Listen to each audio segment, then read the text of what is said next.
बघूयात. सुरुवातीला खरातचे कारनामे बघूयात. भोंदू खरात प्रकरणी रुपाली चाकणकरांना एसआयटीचा समन्स. चाकणकरांची एसआयटी कडून चौकशी होणार. शिवनिका संस्थांच्या सर्व आजी माजी सदस्यांची चौकशी होणार. सूत्रांची माहिती, शिवनिका संस्थांचे सर्व व्यवहार आता एसआयटीच्या रडारवर. एसआयटी कडून पारदर्शकपणे प्रकरणाची चौकशी सुरू. या प्रकरणातील दोषींना सोडणार नाही. मुख्यमंत्र्यांनी वारंवार सांगितलंय. चाकणकरांना एसआयटी समन्सवरनं गिरीश महाजनांची प्रतिक्रिया. कोणी दोषी असेल त्याला निश्चित त्या ठिकाणी सोडलं जाणार नाही, हे वारंवार माननीय मुख्यमंत्री महोदयांनी सांगितलेलं आहे. त्यामुळे एसआयटीच्या माध्यमातून चौकशी त्या ठिकाणी होते आहे.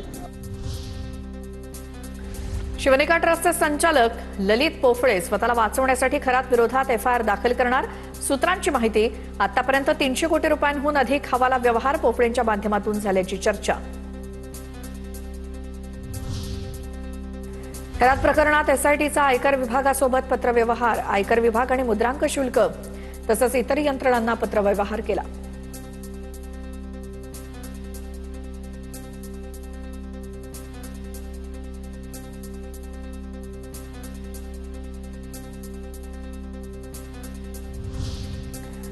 भोंदू अशोक खरातच्या पोलीस कोठडीत पुन्हा वाढ. विशेष न्यायालयाकडून खरातला 4 दिवसांची पोलीस कोठडी. 1 एप्रिलपर्यंत भोंदू खरातचा पोलीस कोठडीत मुक्काम. अशोक खरातच्या आर्थिक व्यवहाराची आता ईडीकडून चौकशी होण्याची शक्यता. सावकारी आणि हवालामार्फत देशविदेशात शेकडो कोटींची हेराफेरी. व्यावसायिक आणि नेत्यांचा काळा पैसा खरात व्याजानं देत असल्याचा संशय. खरात महिलांना कसं भुलवायचा. चौकशीत धक्कादायक माहिती उघड. तू दिसायला सुंदर, नवऱ्याला तुझी कपॅबिलिटी ओळखता येत नाही असं खरात महिलांना सांगायचा. खरात महिलांची गोड बोलून त्यांची स्तुती करून त्यांना जाळ्यात ओढायचा. खरात प्रकरणात 9 नवे धक्कादायक खुलासे. नाशिकमधील लोकस प्रॉपर्टी कार्यालयातील खरातचे अश्लील कारनामे उघड. केबिनमधील उच्च दर्जाच्या काचा बघून पोलीस देखील थक्क. बाहेरून काही दिसू नये म्हणून बसवल्या अति गडद काळ्या काचा. केसरकरांचं वक्तव्य बालिश. जगदंबा पतसंस्थेत खरात ब्लॅकचे पैसे व्हाईट करायचा. आवारे आणि दीपक केसरकर यांचं कनेक्शन नेमकं काय आहे? तो जगदंबा पतसंस्थेचा पर्सन आहे की नाही? केसरकर यांनी कांगावं न करता आर्थिक उलाढाली स्टेक किती हे सांगावं. सुषमा अंधारे यांचा केसरकरांवरती हल्ला बोल. आणि दीपक केसरकर यांचं कनेक्शन काय आहे? आर्थिक उलाढालीमध्ये केसरकरांचा स्टेक किती? या सगळ्या प्रश्नांची उत्तरं केसरकरांनी दिली पाहिजेत. कांगावा करणं बंद करा आणि नेमका विचारलेल्या प्रश्नांची उत्तरं द्या. याच खरातवरनं सर्व स्तरातनं काही प्रतिक्रिया येत आहेत. त्या संदर्भातल्या टॉप 9 न्यूज बघूयात. भोंदू खरात सोबत प्रत्येक फोटो दिसणाऱ्या नामकरण आवारेवरती सुषमा अंधारेंचा निशाणा. आवारे त्याच्या जगदंबा पतसंस्थेतनं बड्या लोकांचा काळा पैसा व्हाईट करून द्यायचा अंधारेंचा आरोप. प्रत्येक फोटोत खरात सोबत असलेला माणूस कोण? अंधारेंचा सवाल. लोक दबक्या आवाजात सांगतात की अनेक बड्या नेत्यांचे, अधिकाऱ्यांचे, कर्मचाऱ्यांचे पैसे ब्लॅकचे व्हाईट करायचं काम हा जगदंबा पतसंस्थेमार्फत करत होता. खरं की खोटं पोलिसांनी तपासावं. तर खरात सोबतच्या फोटोवरनं अंधारेंचा आमदार खासदारांवरती निशाणा. केसरकरांनी सांगितल्याप्रमाणे काही आमदार खासदार असे अनेक फोटोंमध्ये असल्याचं सांगितलं. त्यामुळे काही दिवस थांबवा. सुषमा अंधारेंचा निशाणा. तर केसरकरांकडे असलेली माहिती ते दडवून ठेवतायत असं देखील वक्तव्य. माणूस सगळीकडे दिसतोय. 3च माणसं पुन्हा पुन्हा का दिसतात? इथे परत मी सर्कल केलंय नामकरणाला.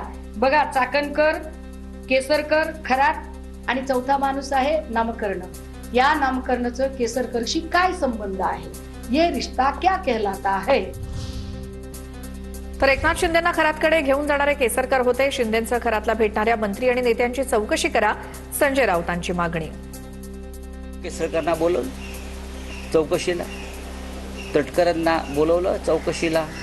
विचारा तर खरंच मी तिथे का गेला होता? तुम्ही कोणते विधी केलेत? त्यातून तुम्हाला काय फायदा झाला? उद्धव ठाकरे, मिलिंद नार्वेकर यांना देखील आरोपी करायचं का? भाजपचे मुख्य प्रवक्ते नवनाथ बन यांचा संजय राऊतांना सवाल. समन्स देणं म्हणजे गुन्हा सिद्ध होणं असं नाही. समन्स म्हणजे तपासाचा भाग असून त्यामधून काय चुकीचं वाटलं तर पोलीस कारवाई करतात. रुपाली चाकणकरांना आलेल्या समन्सवरती चंद्रशेखर बावनकुळेंची प्रतिक्रिया. पोलीस योग्य पद्धतीने कारवाई करत आहे, पारदर्शी कारवाई करत आहे आणि समन्स देणे म्हणजे काय त्या ठिकाणी अंतिम नाही आहे. कुणाचे नाव आलं पोलिस तपास करतात. पोलिसांना योग्य वाटलं तर कारवाई करतात, नाही वाटलं तर त्या ठिकाणी घरी पाठवतात. दीपक केसरकरांनी त्यांची भूमिका स्पष्ट केली आहे. एखाद्या व्यक्तीसोबत फोटो असणं म्हणजे त्या व्यक्तीच्या गुन्ह्यात केसरकरांचा समावेश आहे असं होत नाही. मंत्री उदय सामंत यांचं वक्तव्य. केसरकर शिक्षण मंत्री असताना विभागातील बदल्या खरात ठरवायचा असा आरोप संजय राऊतांनी केला होता. दीपक केसरकर साहेबांनी खरातच्या बाबतीतली त्यांची भूमिका स्पष्ट केलेली आहे. एखाद्या व्यक्तीबरोबर फोटो निघणं म्हणजे ते त्यांच्या गुन्ह्यामध्ये समावेश त्यांचा आहे असं होत नाही. आणि एप्स्टीनला मारलं तसं खरात सोबतही होऊ शकतं. पुरावे नष्ट करण्यासाठी असं केलं जाऊ शकतं. काँग्रेस नेते विजय वडेट्टीवारांकडनं संशय व्यक्त. खरात का प्रकरण है एफएसटीन से छोटा भाई जैसा लग रहा है. तो ये खरात एफएसटीन का छोटा भाई है. जैसे एफएसटीन को मारा गया 30 सेकंड के अंदर लाइट बंद करके, ये पुरावा और इसके एविडेंस को खत्म करने के लिए कल खरात के साथ में भी ये हो सकता है. रुपाली चाकणकरांना एसआयटीच्या चौकशीसाठी बोलावलं. ऐकून बरं वाटलं. महिला आयोगाकडे आलेल्या सर्व हाय प्रोफाईल तक्रारींचा फेरतपास केला पाहिजे. वरिष्ठ पोलीस निरीक्षकांकडे आलेल्या तक्रारी का दाबण्यात आल्या याची विचारणा करायला हवी. अंजली दमानी यांची मागणी. रुपाली चाकणकरांना एसआयटी कडनं चौकशीसाठी बोलवण्यात आलंय असं ऐकलं. ऐकून बरं वाटलं. आयोगाकडे आलेल्या तक्रारी होत्या त्यात जितकी हाय प्रोफाईल केसेस असतील, मग ते सदैव कुटुंबातले असो किंवा पॉलिटिकल कनेक्ट असणारे असो, या दोन्ही गोष्टींमध्ये पूर्ण फेर तपास झाला पाहिजे. देवाच्या कामासाठी योजना मंजूर होत असते. मंत्री काय प्रत्यक्ष ठिकाणी पाहायला जात नाहीत. हजारो प्रकरणं आमच्या समोर येत असतात. खरातच्या संस्थेला निधी मंजूर केल्याच्या प्रश्नाला मंत्री जयकुमार रावल यांचं स्पष्टीकरण.